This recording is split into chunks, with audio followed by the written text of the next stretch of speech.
Continuando então, pessoal, a respeito dessa superficialidade aí que a gente vai comentar, eu já tinha falado para vocês nas aulas anteriores e volto a repetir aquilo que eu sempre vou bater na mesma tecla, que é o fato de que todas as ocorrências dentro das obras todas, elas não são por acaso, elas significam alguma coisa, elas servem para mostrar alguma coisa para a gente. Então isso que eu vou falar agora a respeito do Brás Cubas também não é por acaso, vai ser reflexo direto daquilo que se vive na realidade e aquilo que tanto se critica nas obras realistas todas, que é justamente a questão de sermos tão superficiais, darmos valores àquilo que não é real dentro das nossas vidas e que é meramente material, que é a questão do dinheiro, ou então que não seja material, que é a questão do status, a posição que nós ocupamos dentro da sociedade. Então, o que o nosso protagonista e narrador vai mostrar pra gente? A maior característica do Brás Cubas é o fato dele ser extremamente superficial. Ele é tão superficial, tão vazio, que a gente vai observar que durante toda a sua vida, e não foram tantos anos assim, ele morreu relativamente jovem, por volta dos 64 anos, a gente vai observar que ele não realizou nada na sua vida.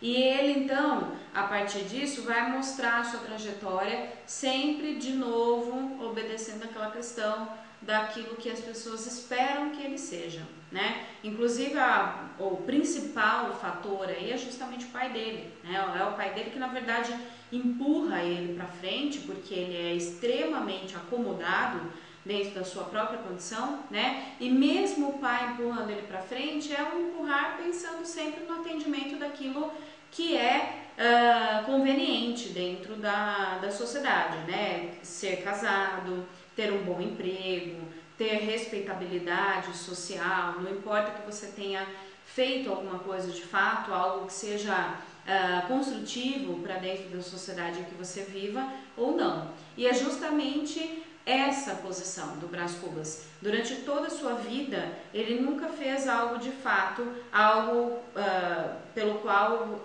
ele pudesse se orgulhar, Inclusive os sonhos do Brás, eles são sonhos pequenos, Eles são todos sonhos muito reduzidos. Porém, durante toda a sua vida, ele persegue essa possibilidade de construir alguma coisa, de realizar alguma coisa e perpetuar o seu nome, já que ele não teve filhos, porque ele não se casou.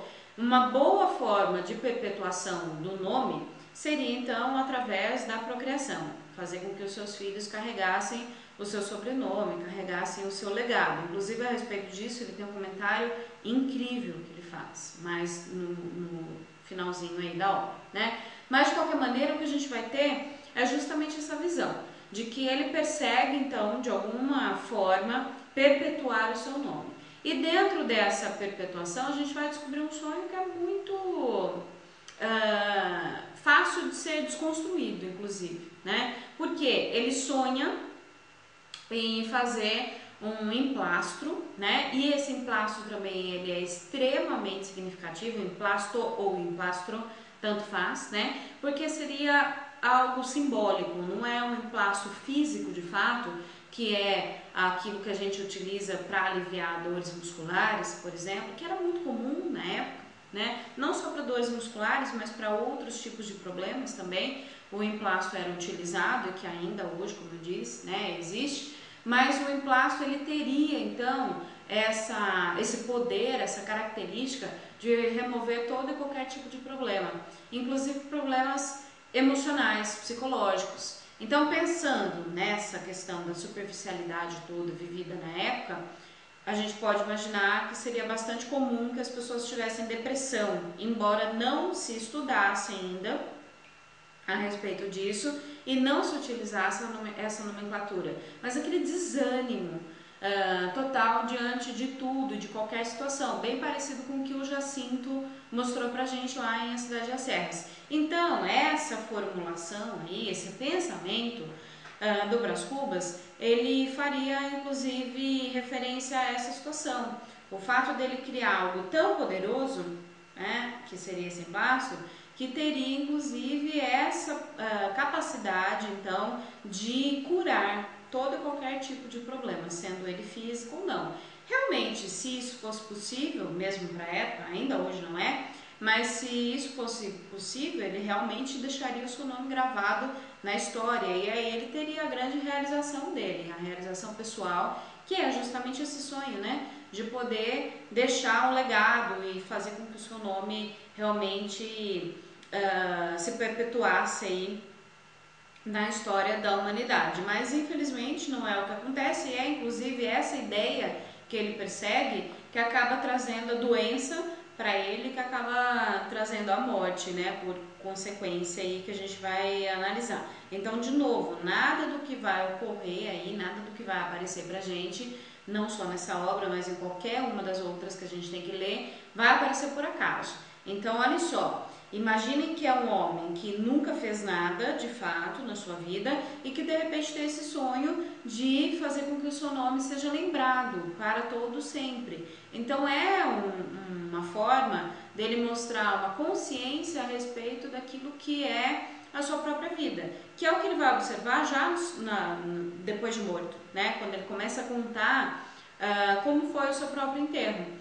Ele é um homem que conseguiu reunir somente 11 pessoas no seu enterro, né? E aí ele tenta justificar do porquê disso. No primeiro momento ele tenta justificar que seria justamente o fato de que a notícia não foi publicada na maneira correta, né? Então ele não conseguiu atingir um número maior aí de pessoas, e também o fato dele ter morrido, dele ter falecido, do enterro acontecer num dia chuvoso. Então talvez por isso as pessoas não tivessem conseguido ir, não terem podido ir de alguma maneira, né? E aí a gente vai descobrir através dele já um indício dessa superficialidade aí das relações todas que ele estabelece com as pessoas, que é o fato de que o amigo, entre aspas, que declama então uma homenagem, né, em relação a ele, ter sido inclusive um amigo pro qual ele deixou parte da sua herança. De novo, a gente tem que lembrar que o Brás Cubas não tem parentes vivos, né? E também não teve filhos e não se casou, então ele não tinha para quem deixar a sua herança. Então, uma dessas pessoas para quem ele deixa uma parte da sua herança é esse amigo, então, que faz essa homenagem durante o seu enterro. Inclusive é uma homenagem bastante acalorada, uma homenagem bastante exagerada, típico daqueles momentos de morte também, que a gente pode imaginar assim, nossa, de repente a pessoa nunca foi elogiada em vida, nunca ninguém falou uma coisa bonita a respeito dela, e ali no seu momento de morte, só para que os outros percebam, né, o quanto você era próximo, o quanto você é bom, o quanto seu coração é bom, o quanto suas palavras são importantes, tece ali os maiores elogios para o morto. É bem típico também da nossa sociedade.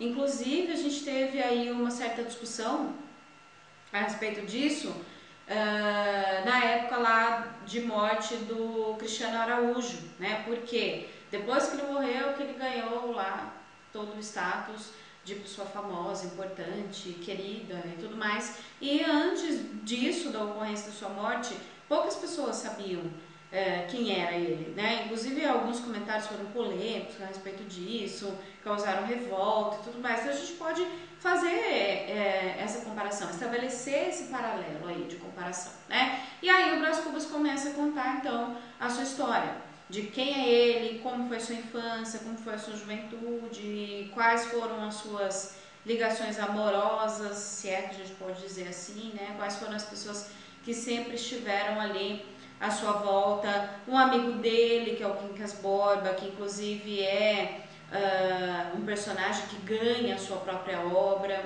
né, do Machado de Assis. Então a gente tem aí ocorrências bastante interessantes e bastante significativas também. Então a gente vai continuar falando a respeito das primeiras relações sociais aí do Brás, tá? Continuem aí, não saiam daí, a gente vai pro próximo vídeo, ok? Até daqui a pouco.